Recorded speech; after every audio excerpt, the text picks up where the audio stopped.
ଆମ ଉପରେ କିଛି ନିଜର ଲୋକମାନେ କରିଥିବା ଆଶା ଓ ଭରସା ହିଁ ବେଳେବେଳେ ବାଧ୍ୟ କରିଦିଏ ଜୀବନରେ ସଫଳ ହେବାକୁ ଓ ବହୁତ ଆଗକୁ ଯିବାକୁ। ଆପଣମାନଙ୍କ ଲାଇଫ୍ରେ କେହି ନା କେହି ନିଶ୍ଚୟ କହିଥିବେ କି ରାତିରେ ଚେଉଁଥିବା ସବୁ ନାରୀ ଓ ପୁରୁଷମାନେ ପ୍ରେମ କରନ୍ତି ଓ ସେମାନେ ଲଭର୍ସ। ଏଇଟା ଭୁଲ କଥା, ଭୁଲ ଧାରଣା ମଧ୍ୟ। କାରଣ ପ୍ରତ୍ୟେକ ମଣିଷର ଜୀବନର ଓ ପରିବାରର ଏମିତି କିଛି ପରିସ୍ଥିତି, ଦାୟିତ୍ୱ ଓ କର୍ତ୍ତବ୍ୟ ଅଛି ଯାହା ରାତିରେ ନିଦ ହଜେଇ ଦିଏ। ପ୍ରେମ ତ ବହୁତ ଦୂରରେ ଅଛି। ଯେତେବେଳେ ଲୋକମାନେ ତୁମମାନଙ୍କୁ ଦେଖିକି ହସିବେ ନା, ସେତେବେଳେ ଜାଣିବ ତମେ କିଛି ନା କିଛି ଭଲ କରୁଛ।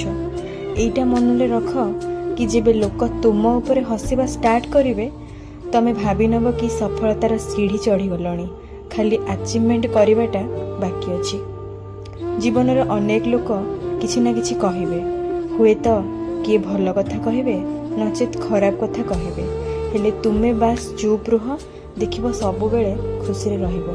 ଲୋକମାନଙ୍କ କାମ ହିଁ କହିବା, ଆଉ ସେମାନେ ତାଙ୍କ କାମ ହିଁ କରନ୍ତି।